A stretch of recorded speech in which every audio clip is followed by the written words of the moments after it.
Today's IT Byte is brought to you by PCs for Maine, the leading project at Information Technology Exchange.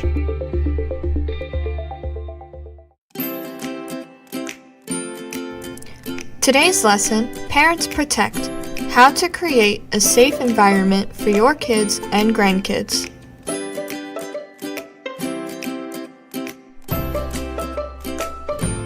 If you have children using the computer, they are most likely on social media sites or playing games. Today we are going to look at social media, what it really is, and how it can be tailored to a protected setting in your home.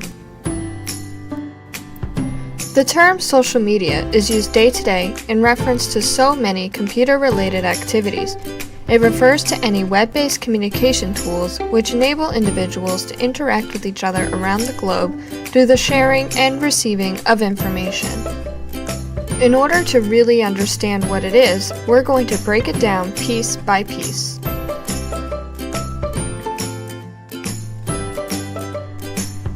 User accounts for any profile are created with personal information, from emails to phone numbers to names and even birthdays. All of this information is needed to create the account. Users used to be able to make up false information, but nowadays all of this information is needed for verification purposes, or the site and its tools won't work correctly. Profiles will ask for a short bio, a quick introduction to who you are.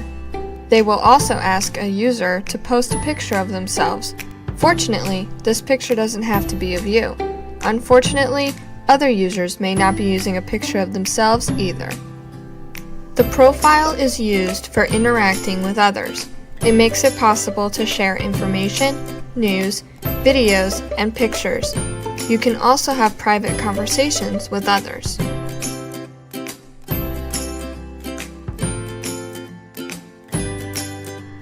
Every state has its own privacy laws. Most apply to employees and employers.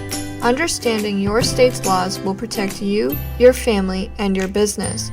So, regarding your personal privacy rights and responsibilities, please note that by accepting the terms and conditions of any product or service, you are agreeing to the software owner's policies.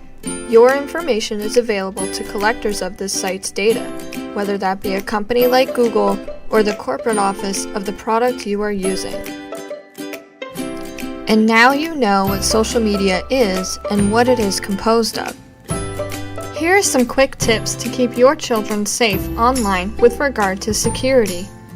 Number 1, passwords need to be unique, varied, and kept secret. Number 2, manage your account privacy settings. And number 3, talk to your kids.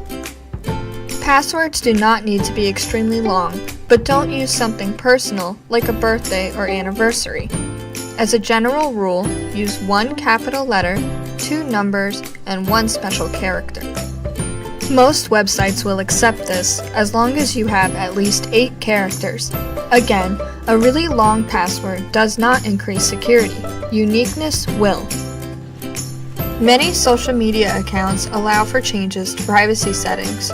For example, Facebook provides security options that can change who sees your posts, whose posts you see, and how people can add you into their posts.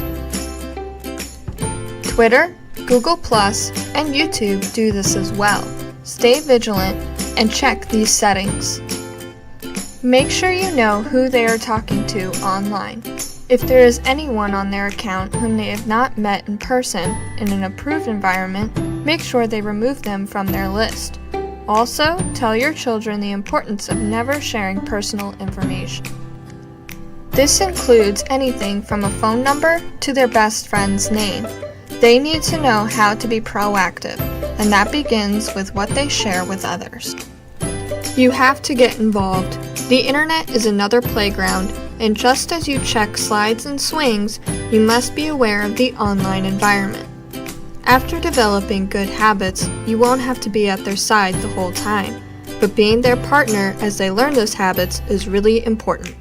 Step into their cyber world and try to understand it so that they can understand your point of view when you establish rules and guidelines. Set comfortable house rules. Starting with things like schedules, such as with dinner, showers, and homework, having established computer time will help to limit the risks and concerns with your kids being online too often. To make things easy for yourself, remember, location is key. The computer can be kept in a central location of the home, where it is easier for you to monitor usage.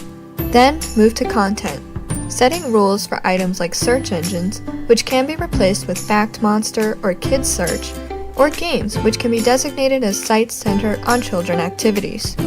Some internet service providers and even browsers have optional software that will block unwanted content, such as adult-only websites and results. Look into these options if you want an extra barrier in place. Finally, remember to constantly communicate with your kids. Be their support system and their go-to person. Let them know that if they see or hear anything online that makes them uncomfortable, you are there to put a stop to it or explain it. To conclude, make sure you understand what your kids are doing, from the product to the options for that product to the use of that product. Then make sure your kids understand your expectations. This will foster the safest environment so that your kids can use the computer with less risk. Congratulations! You have completed today's ITBite. Good luck, and you are ready to use your computer.